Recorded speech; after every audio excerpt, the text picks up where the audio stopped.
Hello, this is Dr. Chibi, and this is my 14th video for Halloween Horror Nights 19, ripped from the silver screen. In the preceding 13 videos, I talked about 6 haunted houses, the ones that were specifically based on movies, sort of, and today we might call them IP houses or intellectual property houses. But back in those days, we tended to just call them movie houses because Horror Nights in Orlando, at least, hadn't really begun to venture outside of the movies when it came to intellectual properties yet. Over in Hollywood, they'd had some interesting houses prior to this that were IPs that were not films. So they had a Hellmouth Buffy the Vampire Slayer house that was based on the television program. They had a house based on The Undertaker from WWE. They had Rob Zombie and Alice, not yet Alice, Rob Zombie and Clive Barker stuff, that those people, their names became part of the franchise and then were put on the thing, but had very little to do with any actual films. It was just stuff that they did original for the event, but with their brand name on it. So they had all sorts of stuff in Hollywood before this, but Orlando hadn't quite gone to those IP extremes, and when they did occasionally do an IP house, it was films. And they didn't really start exploring that and having these contracts until 2007, 2009. We talked about that before. So, pardon. So we call them movie houses, is what I was saying, not so much IP houses back then. And so in the preceding video, the 13th video, I was going to talk about the originals that year. And I started in, but then I went off on a whole big tangent and digression about horror movie magazines and famous monsters of filmland, all to lead me up to Fangoria. Because, of course, Fangoria, although these were original houses, we did have a licensed property trademark involved with the houses, a little bit with the Fangoria Presents label. Although that was rather subtly done and not seen in the park at all. It's in the brochure and it's on the website, but you didn't really see it on the signage. And to be honest, there was very little about the houses that had anything to do with the magazine. So, yeah, I don't quite know what exactly went down, but it may have had something to do with various things I discussed in a previous video. Now we can start in on the houses at last for the original houses. So we have Leave It To Cleaver, which was located in the Disaster Overflow Queue area. And I'm not quite certain if it wasn't the first ever house in that area. That is to say, after earthquake became disaster. It's the same exact location. No change in the location, just change in the name. All of the changes to the attraction, which now is gone, and there'll never be another house there now because that whole area has been razed. They're going to do something fast and furious there, I understand, but they should have done a house there called The Walkin' Dead. Sorry about that. But when they changed it from earthquake to disaster back then, I think around 2008, all they did was simply change out the films and some of the effects inside. They didn't have to change the exterior. There was no alteration to where the house went. So there was no problem and there was no break between. You know, sometimes in this construction they might have had to stop doing houses in that location. Didn't happen. Okay. But what's going to happen this year? Where could they put a house since they've lost a place? That's a puzzlement. But the house was located there, and it was themed, or rather the title, Leave It To Cleaver, is a parody of a popular television program from the 1950s. At least the title is a play on words from the title of that program, Leave It To Beaver. And Leave It To Beaver, for those of you who never saw it on television, most of you are way too young to remember it. I'm too young to have seen it on television in its first run, okay? And I'm fucking old. So, I was born in the 60s, not the 50s. But, so in the first run, I would not have seen it. But, of course, I saw it in reruns. And, of course, everyone alive today could see it in reruns if they wanted to. So you might have seen it in reruns. But if for some reason you've never been exposed to this, it's set in the 1950s in Middle America, in the Midwest most likely, the idealized mid-century Middle America, middle class. Pristinely mowed green lawns, white picket fences. There's Dad, comes home from work, from the office, puts on his cardigan, but he still wears a necktie, puts on a cardigan, makes his pipe, plays golf on the weekends with his buddies. There's Mum. She's got perfect hair. When she gets out of bed in the morning, she has perfect hair. Her makeup is always perfect, all day long. How is that humanly possible? She has her little pearl necklace, her nice dress, and her pumps. She wears them every day, even when she's doing the household chores. It's like Stepford. And of course the kids. You have two rambunctious boys, one a little older, one a little younger, and they do the things that boys have always done. Setting fires and masturbating. No. They don't do any of those things. No, they're Cub Scouts and nice kids. And even the naughty boy in the neighborhood that the parents say, oh, that Eddie Haskell, he's a bad one. What does he do? Is he shooting heroin? Is he raping and mutilating? Is he anarchist? Is he a communist? Oh my God, none of those things. What's the worst thing he might have done? Play hooky from school once in a while? Return library books overdue? Have a slight crush on Beaver's mum. I mean, really, Eddie Haskell is not that really bad of a kid. But that's this distorted reality. It's a world where everything is perfect. Everything is perfect. It's the 50s that never actually existed. Let me tell you something. I know I'm a little bit young.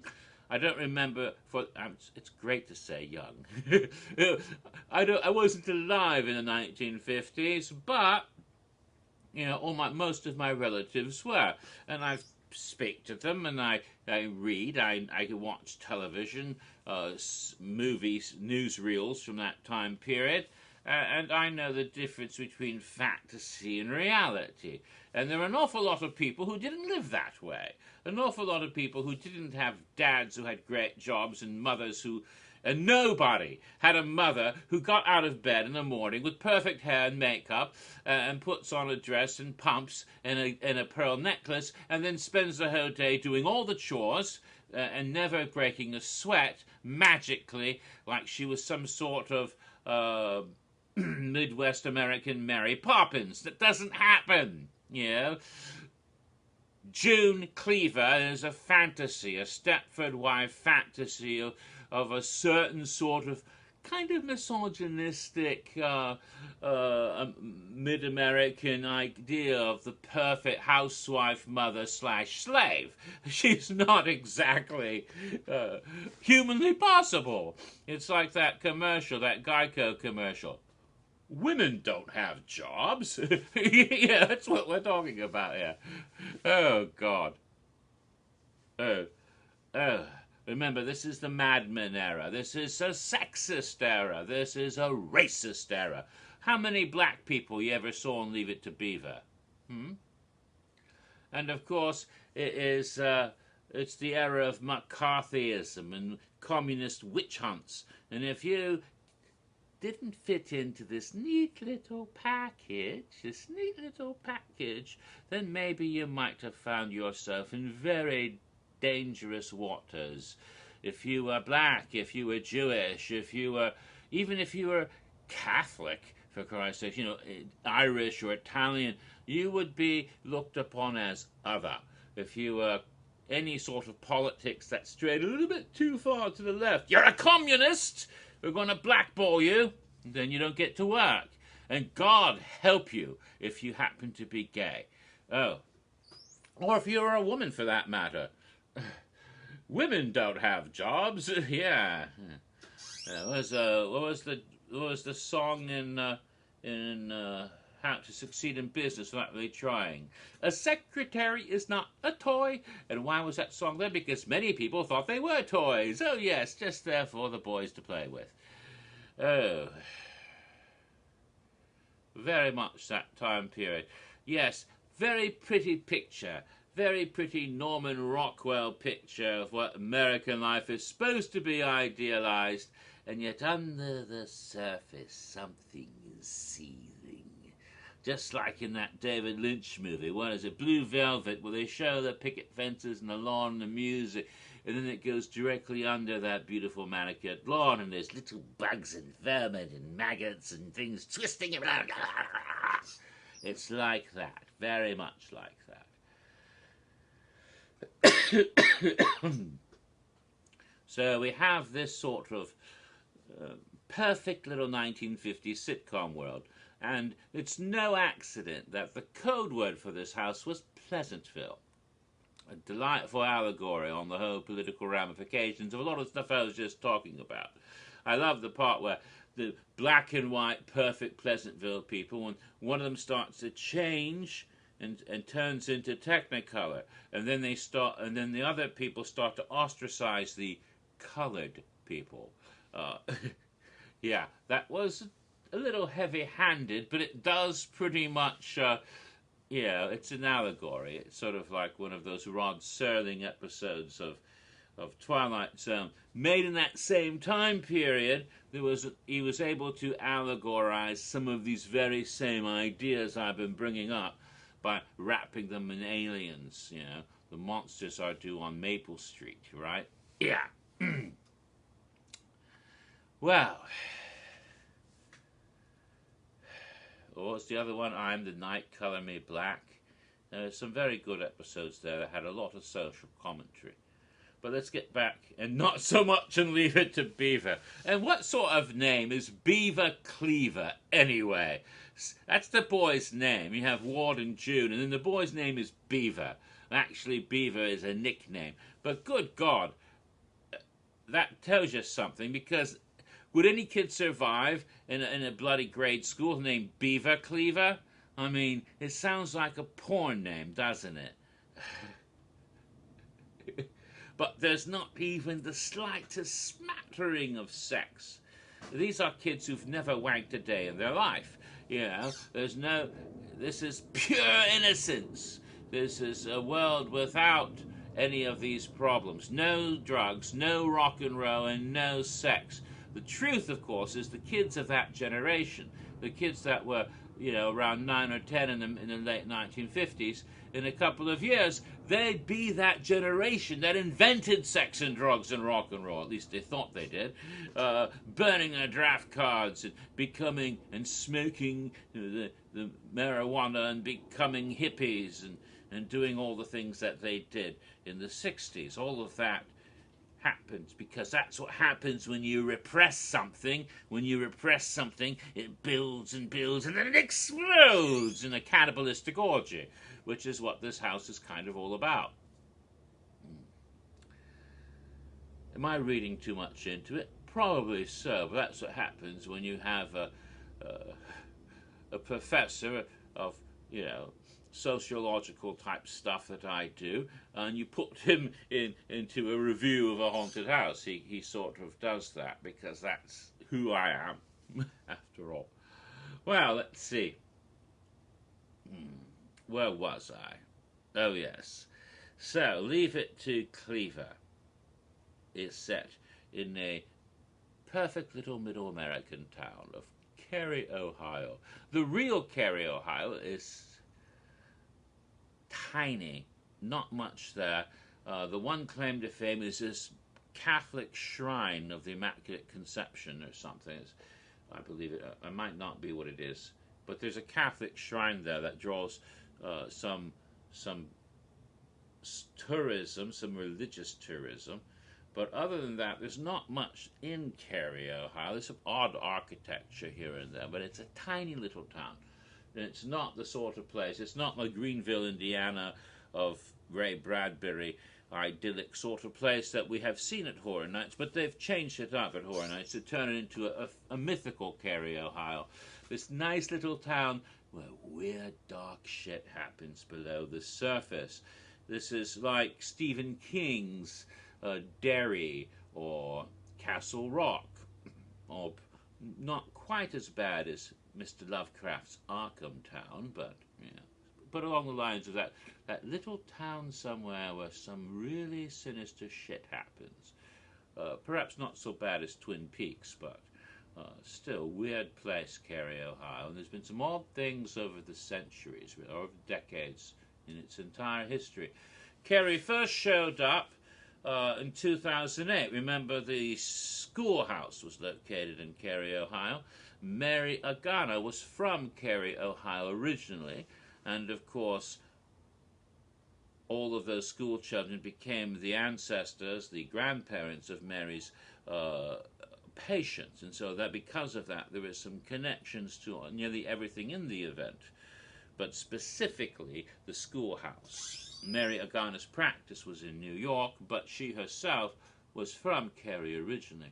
And do you remember in 2008 when Mary's casebook of one of her very first patients, the one who had a problem with the headless horseman, and she scared her horribly and made her go quite mad with a severed human head?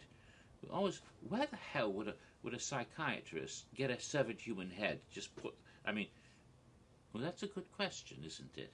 And she, afterwards, she's pondering the reaction, and she's a bit puzzled by the way this woman reacted to it. And she's in the room, and the head is there, and she's got a strange feeling of nostalgia. Something, it reminds her of something. It's the smell, the congealed blood. It reminds her of the butcher shop. And it's like, what butcher shop is she talking about? Well, here's where we found out. Because you see, Leave It To Cleaver is set in Carey, Ohio, where there's a delightful little butcher shop called Meetz Meats. Meetz, M-E-E-T-Z, and then Meats, M-E-A-T-S. And Meetz Meats was a butcher shop which we learned from the Q videos. There were some wonderful Q videos starring Mike Aiello in character. That's Samuel Meetz with his nice moustache. It was founded in the early 20th century by an immigrant, last name Meetz, and his grandson Samuel Meetz is the one that Aiello is playing, apparently. But sometime over the years, this little shop in Carey, Ohio fell on bad times. I think it was around the Depression. People were out of work, and the economy was doing very badly. The local farms couldn't afford to buy all the feed they needed. The cows were suffering. The cattle were dying off. There were. We heard of the Dust Bowl? Yeah, there were. What do you call? Not famines. Droughts, of course. Droughts. There were droughts. There were all sorts of bad things like this, and it caused the supply of meat to go down tremendously. And of course, people couldn't afford to buy large supplies of beef at that time either. They've had to find a more abundant and economical supply of meat. Otherwise, his whole life's work and the life work would be destroyed. And then they realized that there was an interesting new supply. An awful lot of people were moving around in the 1930s as vagrants and transients and hobos and what we call homeless today, but also people just trying to find a place where they could get some work. People would pull up stakes and head out. You ever see The Grapes of Wrath? That sort of thing. And they would be running around trying to find their way, trying to find a way to find that American dream. And of course, below the American dream lurks the American nightmare. And that's what this is sort of about, because as they come along here trying to find their way, Mr. Meetz, I think it's Sam Meetz' dad, I think his name was Alex Meetz, but I don't remember exactly. I don't know if they gave the name on the video or not, but I think that they had something up there. Bits and pieces. You know those videos, you catch a bit of it when you're in queue, you catch another bit of it when you're in queue, you catch another bit of it when you're in queue, and you don't quite get the full story from all the bits and pieces. But what I understand is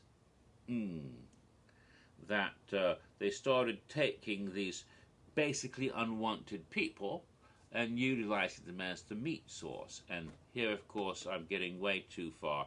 I have to stop the video and continue Leave It To Cleaver in part 15.